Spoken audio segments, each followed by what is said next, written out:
How much power and protection can be found under the covering of a relationship with Jesus Christ?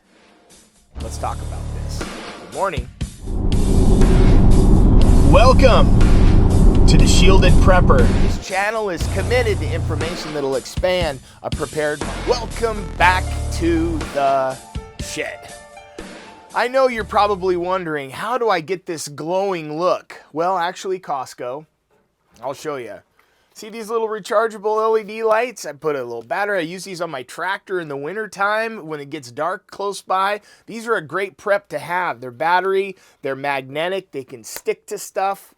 And that's how I get this basking, glowing look.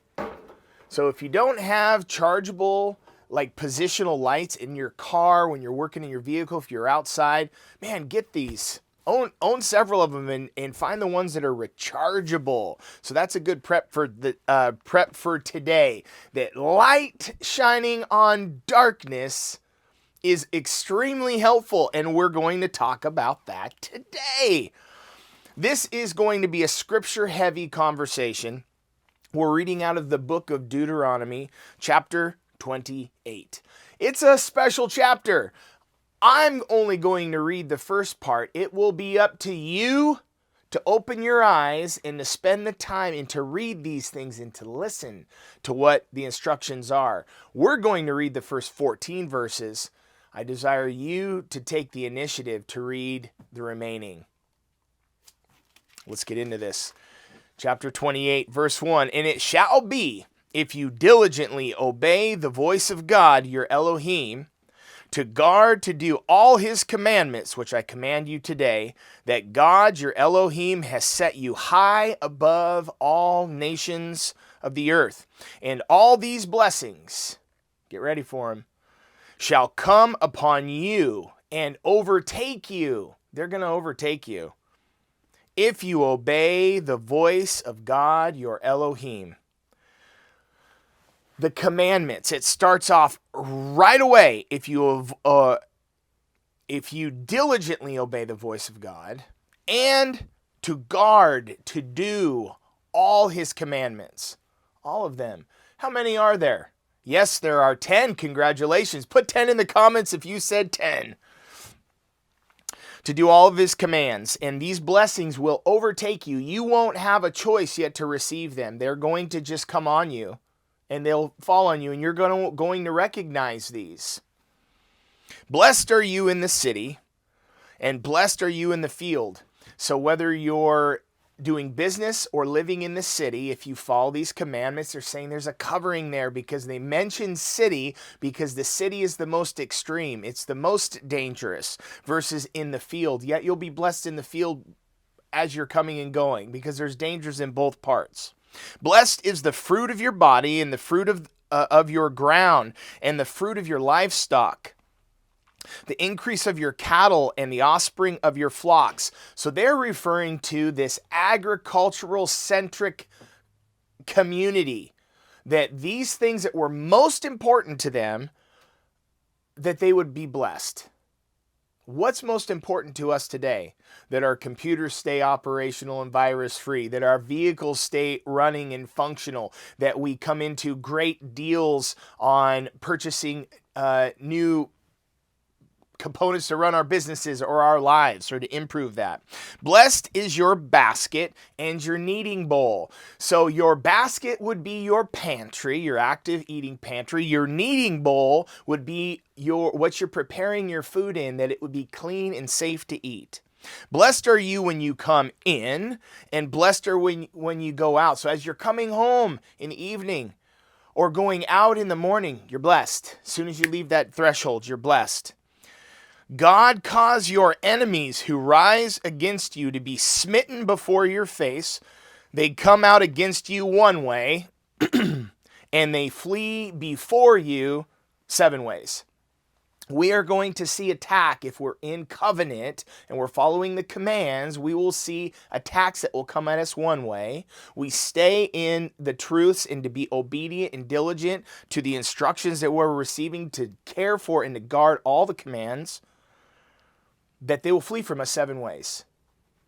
7 ways. It says so right here. I believe it. If you believe the scripture, give me an explosion sign in the comments, because you can't believe part of it and not all of it.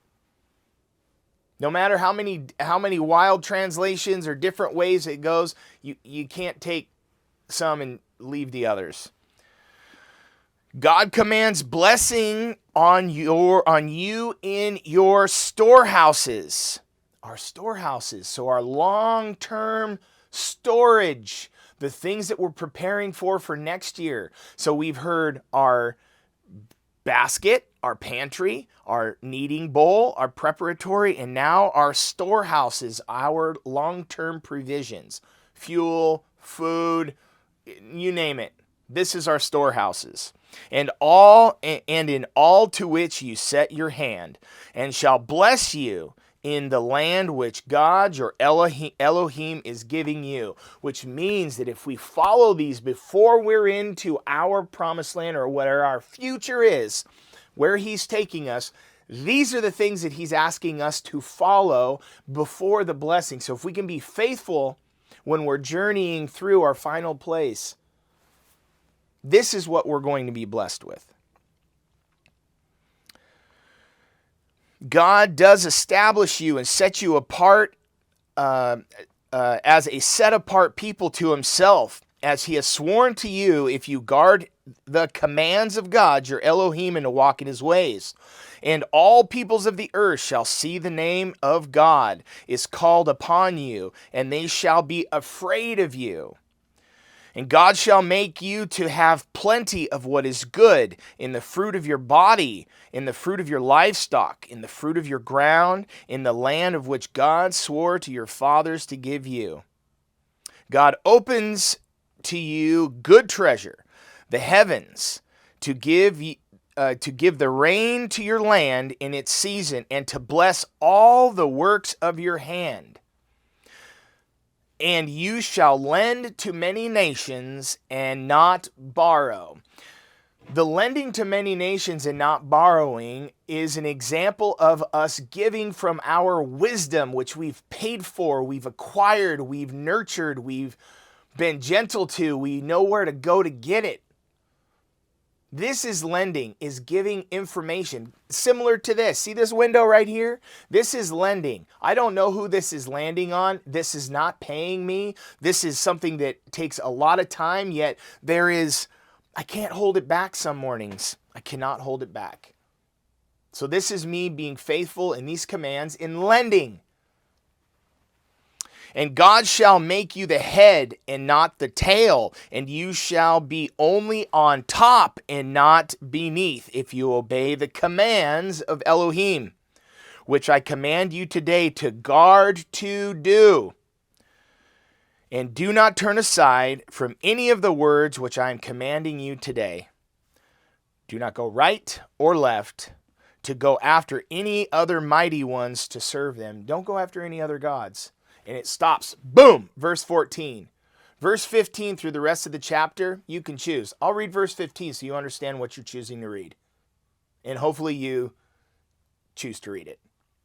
Verse 15. And it shall be, if you do not obey the voice of God, your Elohim, to guard to do all of his commandments and his laws, which I command you today, that all these curses shall come upon you and overtake you.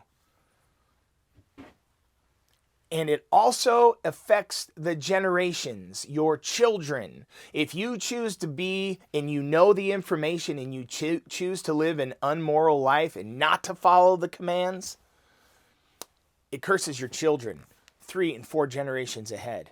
It's vitally important that we, even when we do not have to, we could go into a department store and steal up to a certain amount of money, walk out, and there's no issue.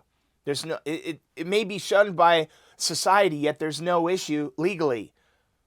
So if you're desperate enough and you know these rules, like many people do that are thieves, this is an example of breaking one of the commands.